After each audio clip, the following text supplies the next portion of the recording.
Yo, what's going on, homies? It's your boy Stumped back from the OPTC video, and in today's video, it is the end of August. Moving into the One Piece Day celebration, halfway through the One Piece Day celebration, and we have the end of month tier list for you guys, for your mid player, early player, covering pretty much the entire game, whether that be stuff like your old school arenas, coliseums, anything you can find from the Recollected Archive, all the way to the current content cycle that we have right now, being Treasure Map, Kazuna, PK, and co-op. Plus, you got to throw in the mix stuff like the Blitz Battle and stuff like Grand Voyage when that actually comes around. Now, we live in a bit of a boosted meta nowadays where they basically boost a bunch of characters that are relevant for that month, and they like to really push them on you guys to make sure you actually utilize the characters to get the most amount of points, the most amount of drops and stuff like that. But we're going to try and take that out of the equation as much as possible and look at these characters for what they bring to the One Piece Treasure Cruise game mode. Now,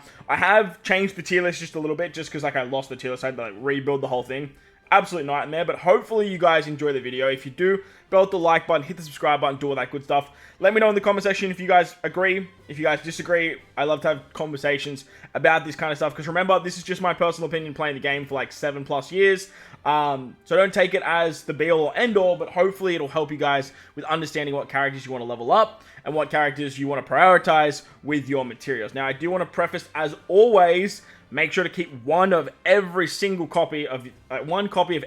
unit. That way, when the content provides the need for the unit, you have that unit available. We're going to be judging the characters on their classes, their types, how powerful they are, their damage, their speed, all that kind of stuff comes into play. And hopefully, like I said, it helps you guys out, get an understanding of who you guys want to level up. But with that said, let's dive into the tier list for, what are we in now? September. So the tier list for August 2024 for the One Piece Day celebration. Alright, so this is the characters we have to talk about right here. We have 2, 4, 6, 8, 10 characters to talk about today. So I am going to try and move through them pretty quickly. If you guys want to check out last month's tier list, I'll leave a link in the description as always, as well as the tier list playlist for you guys to go check out. Now, as you guys can see here, I have made some pretty big changes to last month's tier list. We have this particular category here. It's called Need Love. All these characters don't have level limit breaks or 6+s or anything like that. And basically what I've done is I've put them in this particular tier because you don't really use them that much. Like, there's no real place for them to shine. Like this Big Mom, I guess, actually could probably be put up into like A tier captain. With the the Garp-chan just being reset, she could probably be put there. But look, they should definitely still need some love. But these characters, they all definitely need something. 6+, level limit break, anything like that.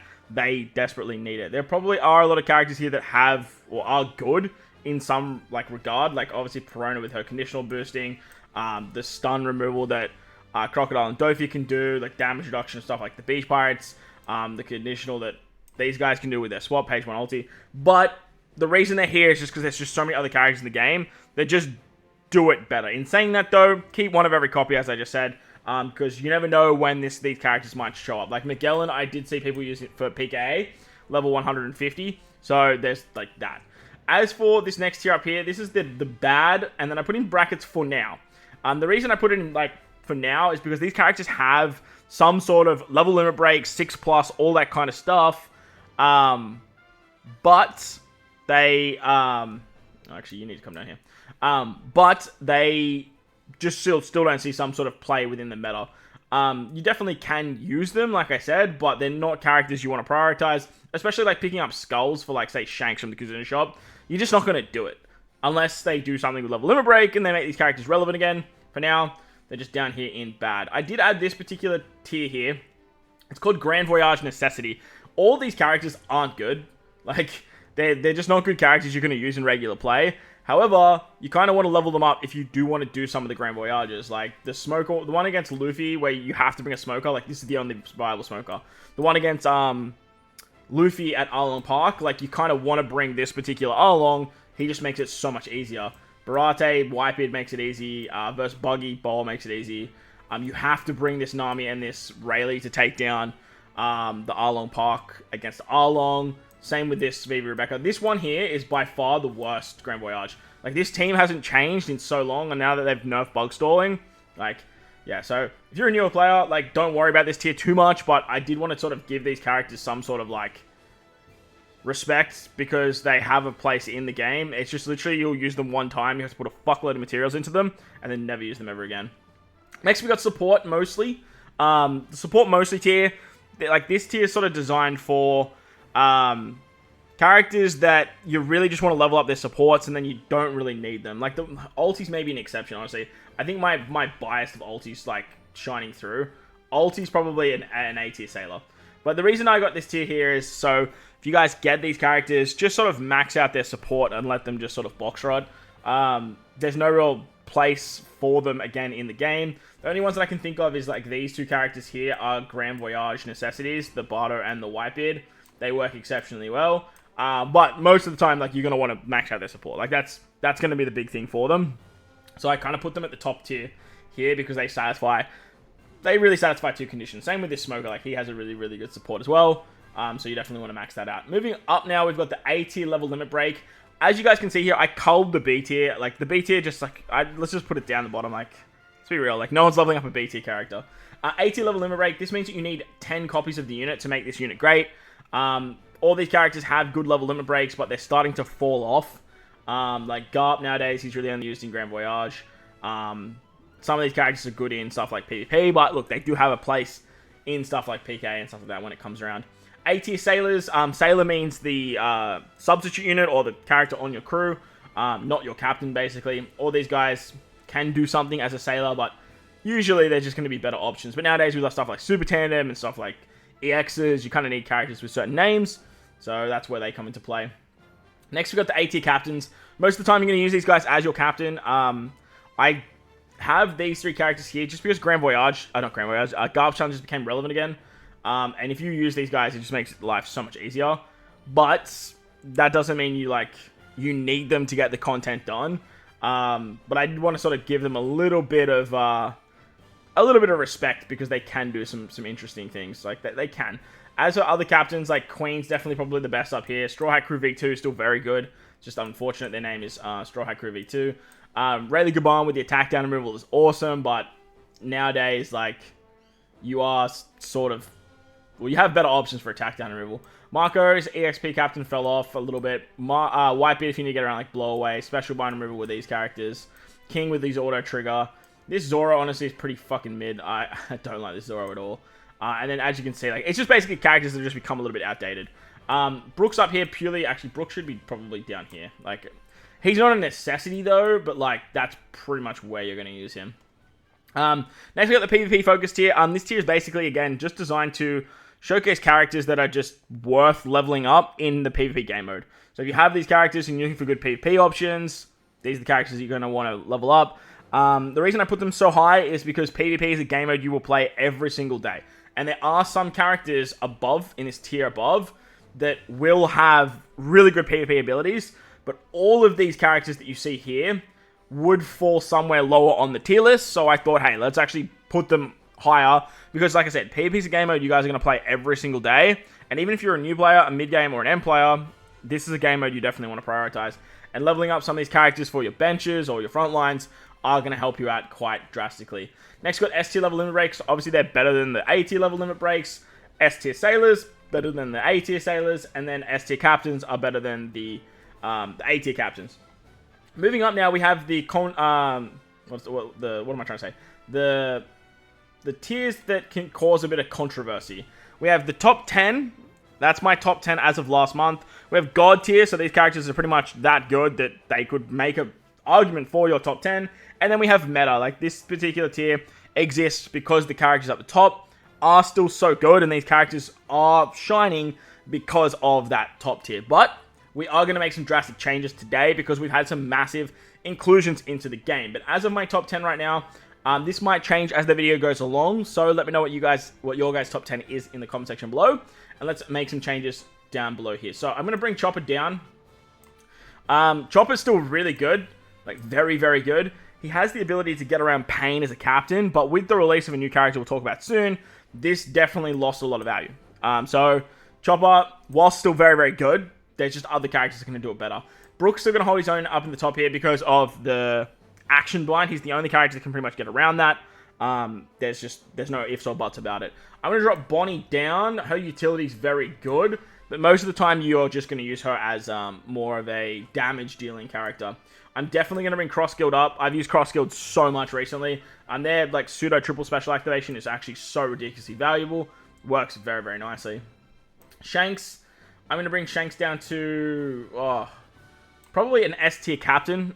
He's very, very good, but not like anything astounding. And because of that, I'm going to bring my boy Super Tandem Shanks down to A tier captain. I'm going to leave Ben Beckman, Lucky Roo up here because they're very, very good at removing defensive effects. But I'm definitely going to bring Dogstorm down to A tier captain. Dogstorm and Cat Viper are very similar, but like Cat Viper is the one you're going to use most of the time in stuff like Treasure Map. He's the one that like worked great in Grand Voyage as well. As for other captains, Nami, I'm going to bring down to a Sailor. I definitely overrated Nami a lot, and she's definitely fallen off very, very quickly. Robin, honestly, I'm going to bring down to, like, A-tier captain. I think Robin's pretty bad. Like, I don't see the burn removal in her captain being valuable at all now that we have Blackbeard. So, it is what it is. Nami's saving grace is the fact that she is a striker-based character. Jimbei can stay in S-tier captain. Anyone that can remove Special Mind and be Free Spirit, like, very, very good unit. Other units in meta that I think I want to bring down. Frankie's really, really good, but I think Sop's going to brought down to Sailor. He's definitely starting to fall off a lot. Lord Beppo, I haven't really used Lord Beppo at all, if I'm being completely honest with you. So I'm going to bring them down to S tier Sailor. Burgess did kind of get a resurgence with the new Blackbeard. He's a driven fighter, isn't he? He's not Powerhouse, which sucks. I'm going to bring him to A tier captain because he has a very niche ability to get around the attack down below a certain chain value. Zoro, I'm going to bring down to A tier Sailor. I don't have this Zoro, so this might be being biased, but I think this Zoro is the worst legend of 2024. I just think he's just so freaking bad. Kid Killer's fantastic. Hopefully you guys picked him up on one of these banners that are just floating around at the moment. Fantastic ass unit, bro. Finally, I'm going to drop Ace, bro. Ace is not meta anymore. They're not boosting Ace.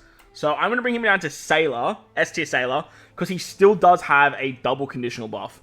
And the double conditional buff is very, very powerful. But the thing with Ace is he puts you at low HP, which then just completely nullifies Rush. This might see a resurgence, though, with Blackbeard and Whitebeard shenanigans. Shout out to Tony. He's been cooking with making like Ace into a powerhouse, and then you get the guard from Blackbeard. So this might be viable. But at the end of the day, it's pretty much just damage. And he's not boosted anymore, so like, the meta, he's fallen out of the meta, in my opinion. Other characters that have definitely fallen out of the meta, Carrot and Nami, I'm going to bring down to S tier Sailor. If you're using Carrot and Nami, Carrot and Wanda, most of the time you are going to be utilizing them just for their cooldown reduction, and that's basically it, just for speed farming content. It's not a necessity anymore. Their end of turn damage is actually pretty nice as a captain, and you can do some fun stuff there. But with Yamato, like, it's just like, why would I not run Yamato? Like, it's a character that does it better. This Luffy's not too bad. I'm going to bring him down to S tier captain as well. Very similar to Shanks, honestly, like what his value are. But most of the time you're running these guys in PvP. But they're good units, nevertheless. Luffy Yamato has definitely fallen out of the meta. Yamato, and just with every goddamn Luffy that's come to the game, they're still a good captain. They can remove bind in the captain ability. They're still very good. There's just other units that just are better than them. This particular Luffy, I'm going to bring down to an S tier Sailor. Most of the time, you're going to be using him for his orb buff, his tandem orbs, and stuff like that. But like as a captain, I don't really see him too much. I'm going to leave this Luffy here, though, because the Memories of the Straw Hat celebration, he has so many different options.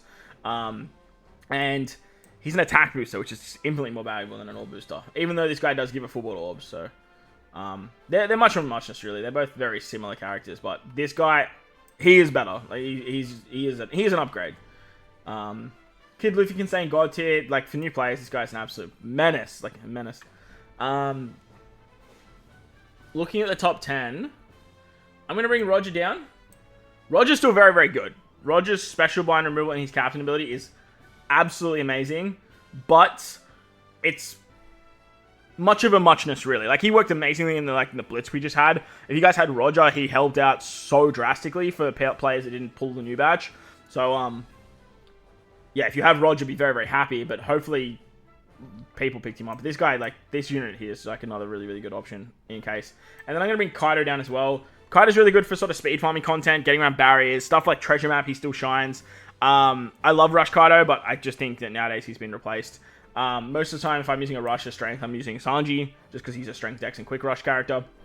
But that doesn't take away from how strong Kaido actually is. Kaido is very, very good. He's a very, very strong unit. Atlas is still great. Like, Atlas is the best attack down enemy captain that you want to bring. This S-Snake still absolutely fantastic. Kid, Law, I'm going to bring down to S-tier Sailor. Look, they're pretty much just damage output, if I'm being honest. There's no real other value to the character. Kobe's going to come down to A-tier captain. That captain swap has just been not valuable. On paper, such a good ability, but it just hasn't been valuable at all. Kid's okay to stay there in S-tier Sailor. Chopper's still great. Jack's still amazing. Queen's still fantastic. Still lots of uses for this character. Lilith, very, very good. Sanji's actually very good, and this Carrot Nami's been invaluable. Dofi Sugar, another character that's kind of just built up around damage. So, where did I put, yeah, I'll put them down here. They're just not even captain. Probably like an A-tier Sailor.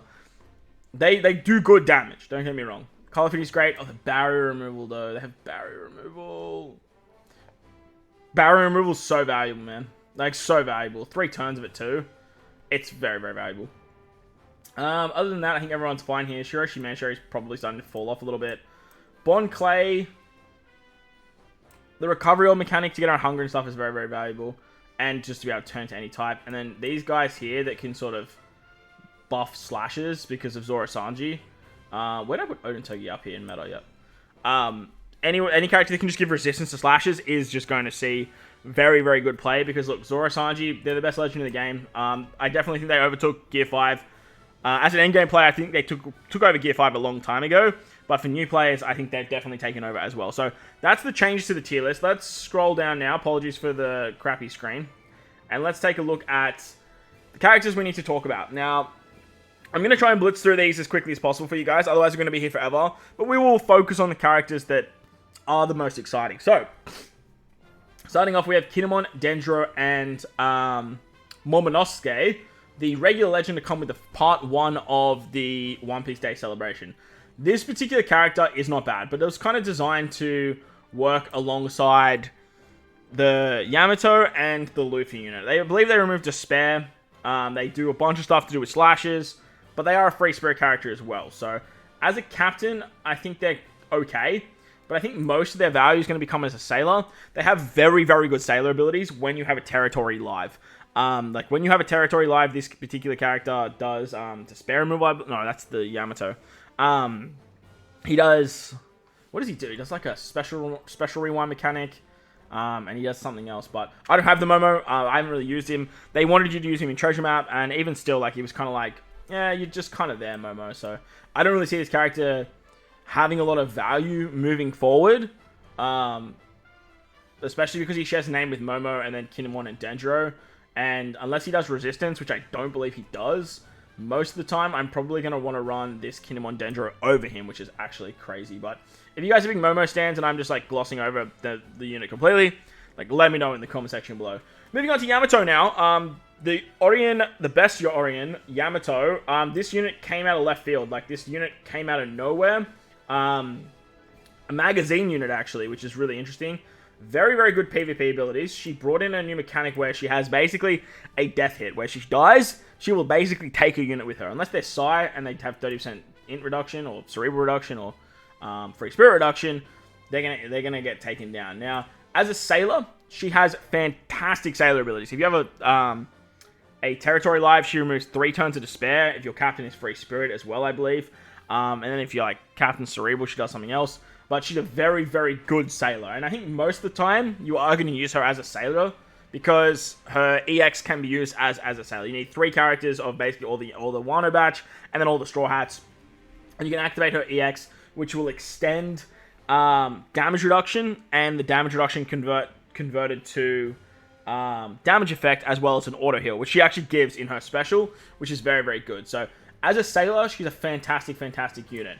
As a captain, she's ridiculous as well. If you have 6 free spirit characters, she gives you 3 turns of utility. Off the top of my head, I can't exactly remember what the utility combinations are, but I believe it's like Paralysis, Special Reverse, Despair, and Bind. I believe they're the 4, but I can't remember exactly what you guys need on your team to get which pieces. So it's 3 turns of each, depending if you have 6 free spirit characters, or if you have 6 cerebral characters. Now, if you bring a free spirit cerebral team, everyone being free spirit cerebral, which is, look, don't get me wrong, it's not easy to do, but it definitely can be done, because you have a lot of very good characters that are free spirit and cerebral.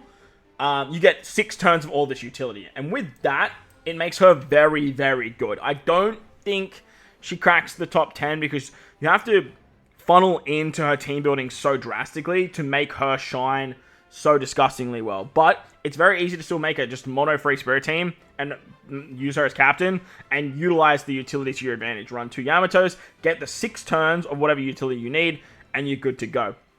If you need the particular utility that is based around cerebral characters, then you can utilize the 6 cerebral team, and you're off to the races there. The thing about Yamato is, though, too, with her special, she has a second part that states if you have 6 free spirit characters, she's an attack boost up 3 times, I believe, and then a 1.75 overrideable orb boost. And then if you have 6 cerebral, she's a color affinity booster. So realistically, if you want to get the most out of Yamato, you want to run cerebral and free spirit characters, but don't be like fooled into just funneled into being like, all right, I have to bring cerebral free spirit. You can always just bring a mono free spirit team or bring a mono cerebral team. Once we get a character like this that can change the types for 1 turn, 3 turns, whatever it is, if it's free spirit cerebral, Yamato's going to go to the goddamn fucking moon. This unit is very, very good. Very underrated as well. Not a lot of people are talking about how good she actually is. And she can do some really, really good stuff for older content, like your Garb challenges. If there's a really annoying utility in stuff like arenas and coliseums, you can just bring the 2 Yamatos, and if you run a free spirit cerebral team, you can pretty much just run through a majority of content. In saying that, though, because of her restrictions, I don't think she falls in this top echelons. But if you have an established box, you are going to get the most out of Yamato. I do believe she's going to do really, really good things on big damage teams as well. Like, really, really good things. The big prize of the part 1 of the One Piece Day celebration, though, was Luffy versus Kaido. Yes, we finally got a verse Luffy unit. It took, like, what? When was the first verse unit? It was Big Mom versus Kaido, this particular unit right here, which was, like, around the 5th year anniversary. So it took about 5 years for them to release a verse Luffy character. And of course, the first one was going to be Gear 5 Luffy, right? Makes sense. Gear 5 is peak piece, so, like, it is what it is. But let's talk about Kaido first. I'm not a huge fan of the way that they went about this celebration. Going back to Wano was kind of like, man, we're balls deep in Egghead. Why are we going back to Wano? But, look, if they can milk Kaido, the Kaido Luffy fight as much as they can, they're definitely going to. Now, Kaido in PvP is a demon. He's so fucking good. Like, the Dex Powerhouse team is disgusting, but the hybrid Dex Powerhouse Shooter team is even better, man. Like, it's actually wild how strong Dex got with all of these buffs. They were getting, like, buff after buff after buff after buff, but then Kaido came along and was like, nah, dude, let's fucking go. Foot on the throttle. Kaido is a must-run on your Dex teams when it comes to PvP. The downside to this is when you want to run Ace, you need to bring like a Garb character. But as you can see here, like you've got like some disgusting options when it comes to Dex. So PvP, he ticks all the boxes. As for a Sailor, he doesn't really provide that much. Now in the Blitz, he was great. Obviously he was boosted, but he removes 6 turns of damage reduction and threshold, and that's basically just passive. He's going to do that all the time, and then if you have 6 driven characters, he adds an extra 4 turns. So you can get 10 turns of damage reduction and threshold removal. 9 times out of 10, though, if you're running a Driven-centric team, this guy's going to be your captain. If you take a look at Driven, Driven's not really in a good spot. Like, they don't have a lot going for them. So if you are running a Driven team, this man is going to be your captain. As a captain, if you have 4 Driven characters, he removes 10 turns. Yeah, 10 turns of paralysis and special reverse. This is fucking bonkers. Like, this is so good. Like, so ridiculously good. And on top of that, you only need 4 driven characters to make this work. Sure, he works better if you run 6 driven characters altogether, but as long as you guys have 4 driven characters, you're going to get paralysis removal, special reverse removal, and he gives the entire crew a minimum 5 times attack boost, which can go up to 6 times if you guys have more driven characters. So, very, very good character. He gives the left-hand side Wano Orbs, the right-hand side Tandem with his special. He's an attack booster. He applies increased damage taken, which can go through full immunity if you guys do have the 6 driven characters. So you can do some really, really nice stuff with this particular Kaido. He's a very powerful unit. Great utility with damage reduction and threshold, as well as his captain ability giving very good utility there as well. So, as to be expected from a Super SUGO One Piece Day Celebration character, he is very, very good. As for his counterpart, though, we have Gear 5 Luffy. Now, Gear 5 Luffy is a Gear 5 Luffy, right? Like, they're never going to do a bad Gear 5 Luffy. Like, the free-to-play Gear 5 Luffy is great, Side Gear 5 Luffy is great, the 6+ is great, and even the Int one is fantastic as well. In PvP, it's kind of a must-bring on the Quick Team. The Quick Team's in, like, a weird spot right now. It's doing okay, but it could definitely use some improvements. Luffy's brought some buffs to it, but he hasn't exactly walked in on a team that has been getting everything it needs like Kaido had. But in saying that, he does tick all the boxes when it comes to PvP. As for sailor abilities, he's not all that great when it comes to being a sailor.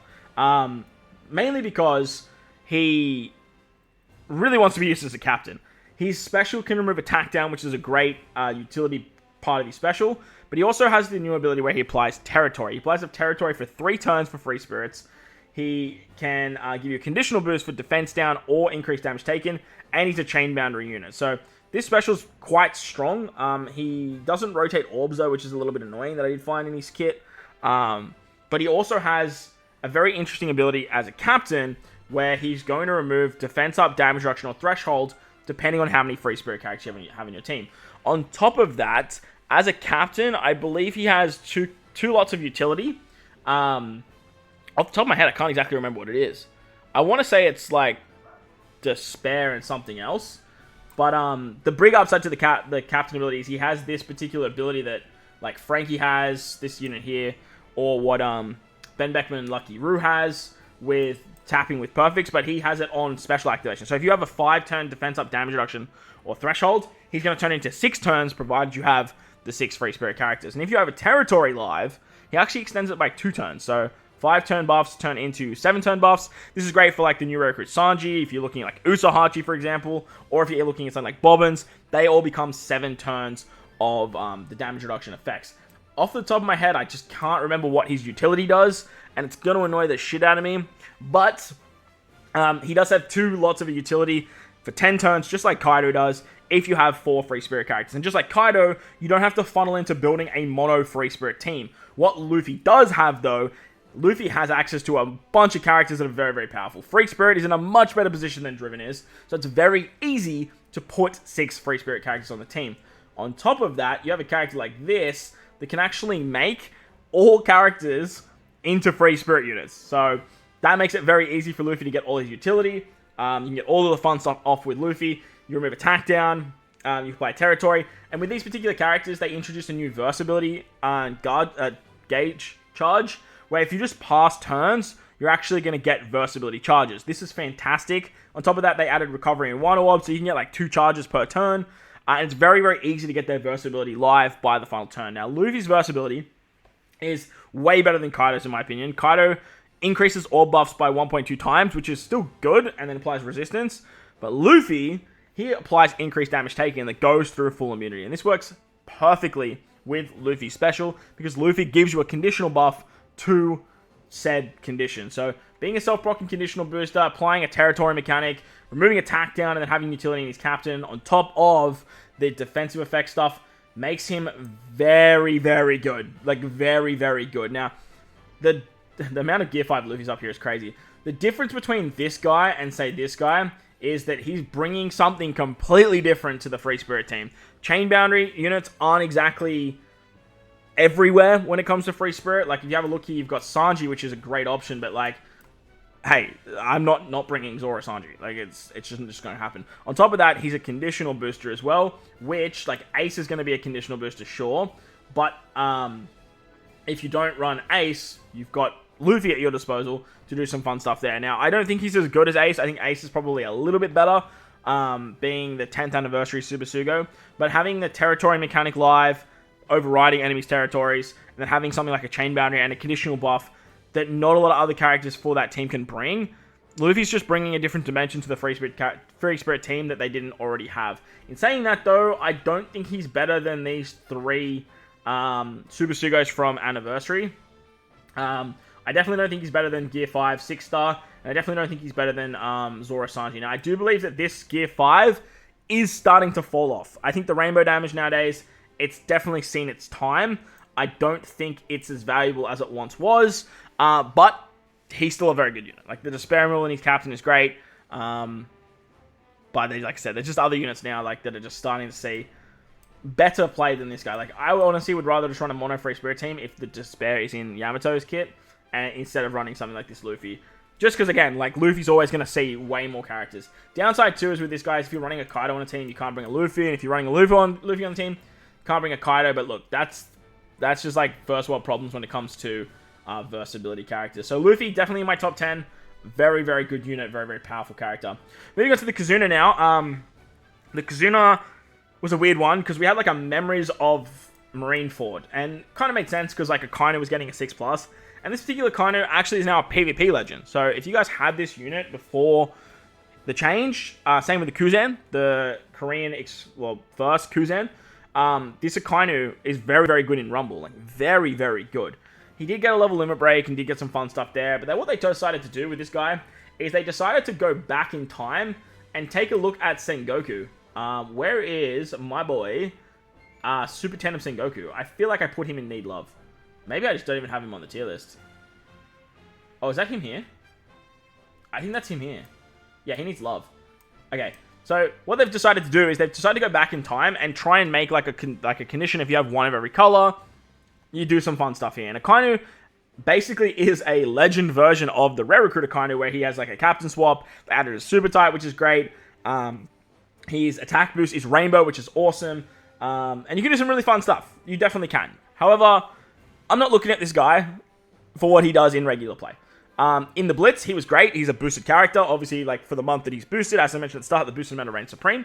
But he was great to replace Burgess, which was awesome. Love that. 3 turns of barrier removal is incredibly underrated, and it's why I ranked Shanks so highly, and why I didn't want to drop Dofi Sugar so low. But his level limit break wasn't overly great. Wasn't super fantastic. Didn't provide all that much. Most of the time you're going to use this guy as like a conditional booster to defense down and an attack booster when you see barriers. Like, that's going to be his main gimmick, and that's going to be most like where you most use him. Just like sort of like Robin Koala, just like probably Dofi Sugar, and then probably like Shanks. But in saying that too, like 3 turns of barrier removal, whilst it's very, very good, it's very rare you need more than 2 turns of barrier removal. Very, very rare anyway. In saying that, 3 turns is great. Great level limit break. He's just not hitting all the marks that some of these S-tier level limit breaks actually are. What he is doing, though, he's doing some interesting stuff in Rumble. Now, in Rumble, he's now a 20 cost unit. So this guy is 20 cost, and he can be run on the bench of a variety of different teams. Strength teams, definitely finds a spot there. Put him alongside Kuma and you're cooking. You can put him on shooter teams. You can put him on fighter teams. You can just put him on a bench where you're running any strength decks or quick, because this guy in PvP buffs the 3 primary colors. With his level limit break, he does damage to 2 units, applies a bunch of damage over time, and he can hit very, very hard. If you have him and Kuma coming in with specials, you can do a lot of damage at the back end of a game, and he just works exceptionally well. On top of that, he's a fighter character, and with the strength team, with Kobe, Jack, Luffy, Sanji, all those fighter characters, he fits in very, very nicely. So I'm going to put him up here in PvP focus. If you have him 6+, chuck him on a bench, because just like this Kuzan as well, the 20 cost update for these characters has made them basically viable again. So, love to see that. Very, very good unit, and hopefully he helps you guys out in Rumble. For the Kuzuna that came alongside him, we had the Memories of Marineford, Whitebeard. Whitebeard, honestly, Whitebeard on paper is good. Like, he's just a good unit. He has some very interesting abilities, and is a very, very strong character, because he can do a bunch of chain boundary. He has a pseudo double special activation. He has some utility in his kit as well. The downside to the unit is he is on like a 4 billion charge special. If we're not talking boosted meta, you're very rarely going to use this guy, or you're very rarely going to see his his special ability. Saying that though, if you get the stage 2 special, whether he's boosted or the content, say, boosts his classes and colors, you get all the cooldown you need for this particular Whitebeard, which is a lot, by the way. Like, it's like 30 plus turns. Like, I'm not even kidding. Like, this guy needs a lot of turn charge. You'll be able to apply a 3-turn chain boundary, which is very, very good. And then if you use the second part of your special, you can reduce that and increase it by 0.75. So, he has a monstrous ability to give you massive chain boundary shenanigans. His captain ability extends chain timing effects. He gives you a full board of tandem orbs as well, which is very, very valuable nowadays in the super tandem meta. So I am going to put him up in SD captain, but I am very hesitant to keep him here because that massive cooldown is definitely going to bite him in the ass in content where, like, you just don't see the cooldowns. Like, it's, yeah, like 30 turns, man. It's so much. He does have a limit break ability that gives himself special charge, which helps a little bit, but he still sits over 20. Like, it's any character over 20 special charge, man. Feels like I'm playing the game in 2017. Like, it's just not ideal. But on paper, he's a very, very good unit. As for the last cluster of units, this is part 2 of the One Piece Day celebration. This is kind of the end of month batch, and they brought out Blackbeard vs. Law with a side character Kuzan, which is depressing because should have been Kuzan vs. Garp with a side character Blackbeard. But I understand what they're doing. They are doing the big clashes from the worst generation after Onigashima, or after like Kaido vs. Luffy, for example. And with this, kind of tells us that for Kazuna, the next Super SUGO should be Kid vs. Shanks. Should be. And once that goes live, I will do a endgame tier list. I do like to do an endgame tier list as well as these for these big celebrations, just to give you guys an idea of where these big characters sit when you guys get to some of the endgame stuff. So,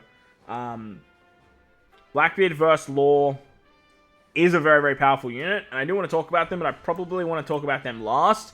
We're going to start with the PvP legend that literally came out yesterday, being SBear. Now, in regular play, I couldn't even tell you what SBear does.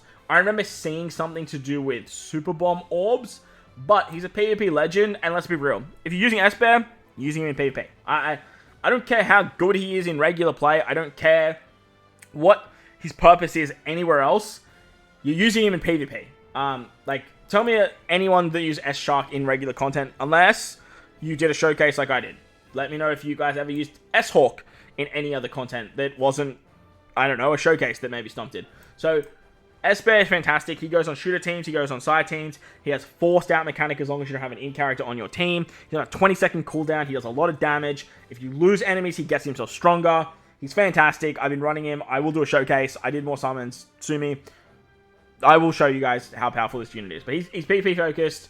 That's where he shines the most. 20 cost legend. Absolutely broken. Absolutely broken. Moving on to Kuzan now.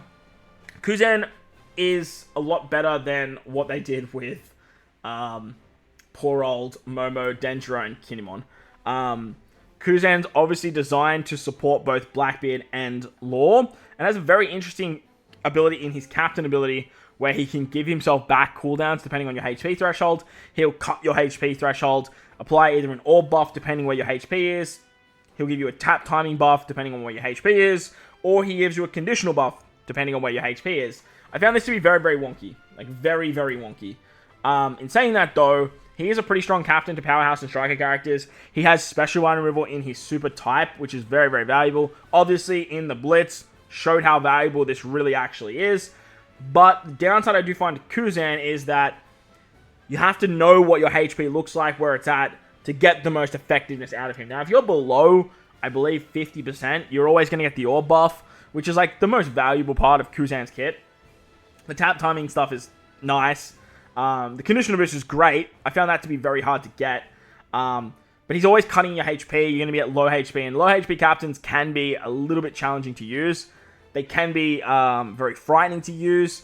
But I do think he still holds a little bit of value because he has another interesting ability where if you do an orb rotation, he's going to rotate everyone's orbs into tandem and then lock them. Now, in today's meta, getting tandem orbs can be very challenging to do. And I'm not saying you're going to run this Kuzan as a captain for that. I just feel like it could have some value somewhere. On top of that, any character that has a super type to remove special bind is very, very valuable. And it's why, like, Uta, I believe I put Uta, like, up here.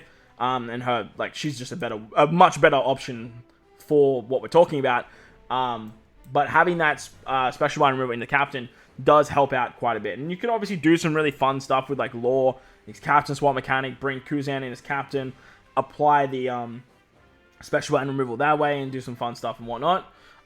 Or utilize Law as your sub and then have him swap into captain there. But Kuzan's design was purely for Blackbeard and Law. And because of that, he does see some issues if you take him outside of that scenario. So, look, it is what it is. But it's nice to see that strikers are getting a lot more buffs.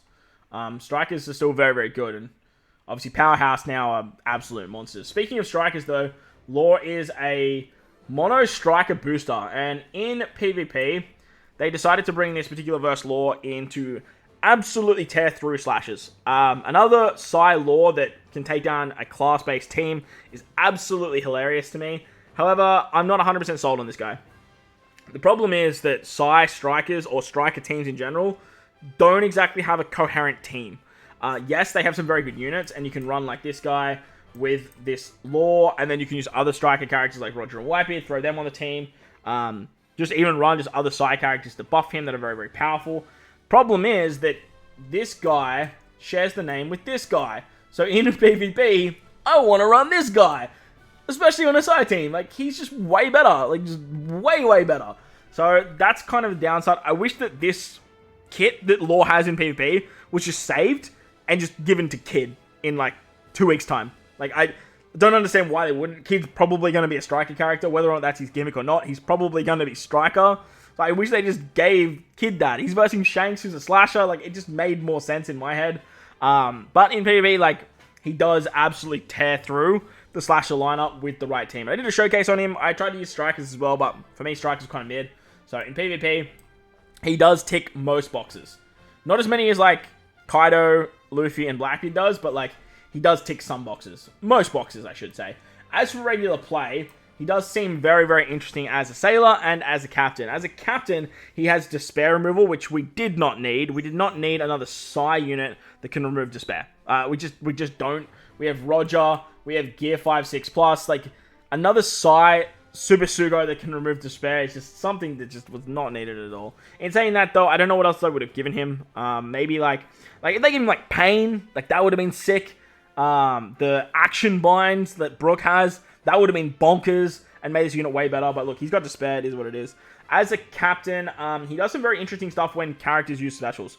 If you're below 70% HP, he's going to give you like a heal and then apply final tap buff. He's all about applying the final tap buff so that way you can do massive, massive damage. Now, this is going to be great on big damage teams, but other than that, I don't really see him being used outside of anywhere else. I don't think he's going to be your go-to captain option, but I definitely see him used as a sub. Now, Law's special, give it an attack boost and an orb buff, and he's going to swap himself into captain.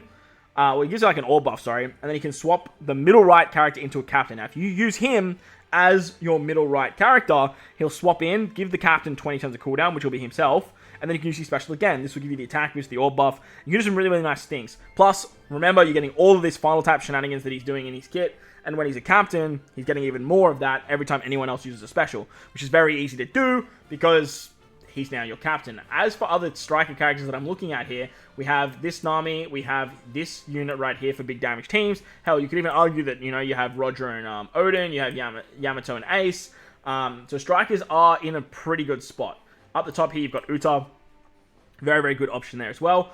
But Law as a captain, when you have some of these other units, I just don't really see it. Like, Uta's utility is just way too nice. Yamato's damage is just way too strong. Yamato and Ace's utility is way too good. So, running him as a sub in that middle right slot, I definitely can see as part of the meta. Because, like, if you look at, like, what these characters are doing for damage, I could see Law doing the same thing.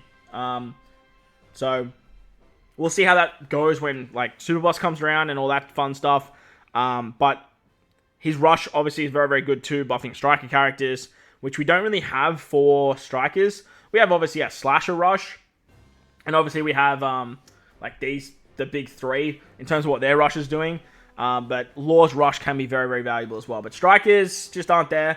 He's quite wonky, he's quite weird. You want to use lots of specials with him as well, and that way you're getting all of the fun stuff and all the cooldowns there, but, look, Law just definitely did not blow me away as much as Blackbeard did. As for Blackbeard is just absolutely fantastic.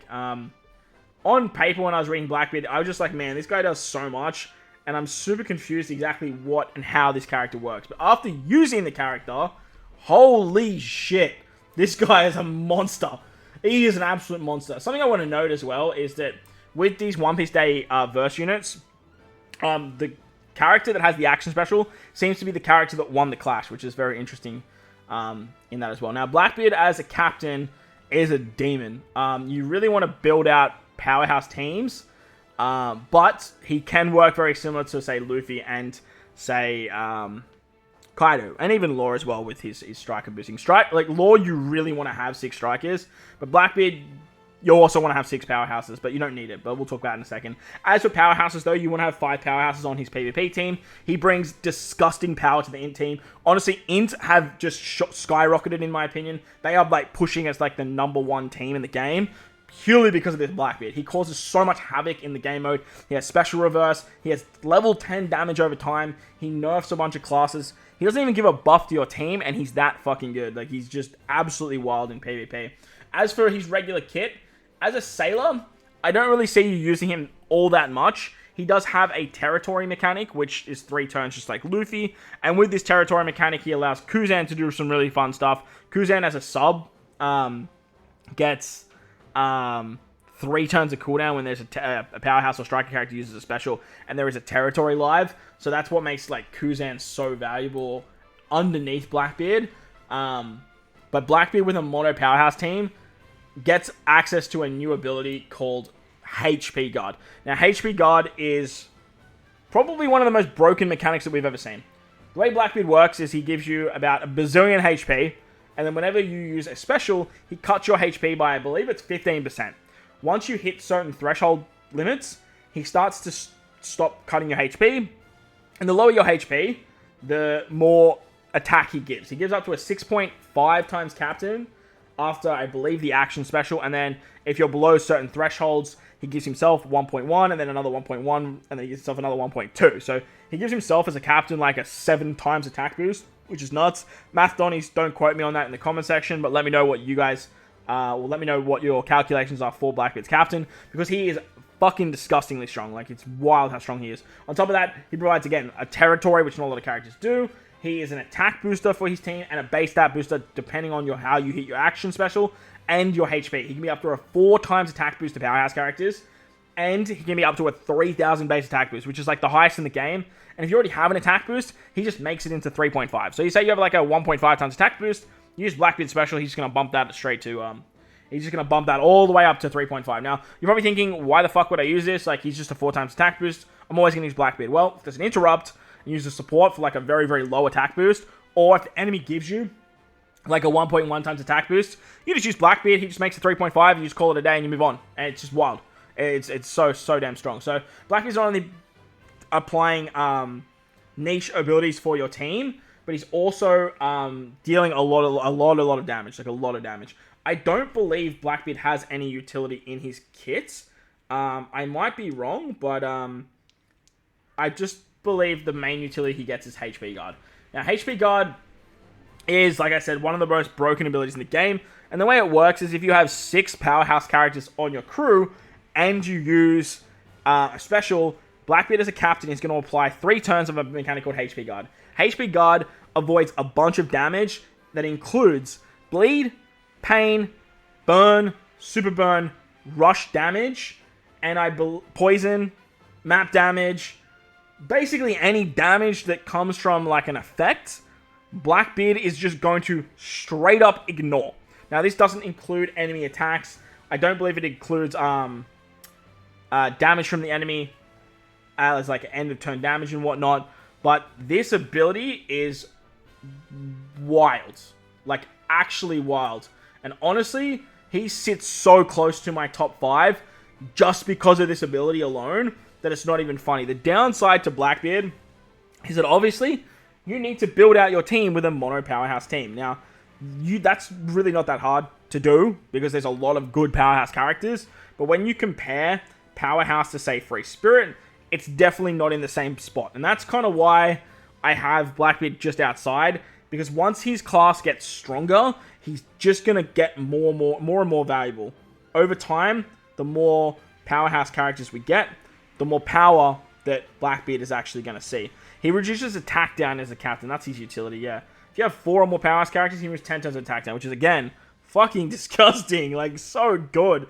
He extends the attack boost and base attack boost. So if you run 2 Blackbeards, not only are you going to get 6 turns of HP guard, you're going to get 3 turns of the attack boost and the base attack boosting specials.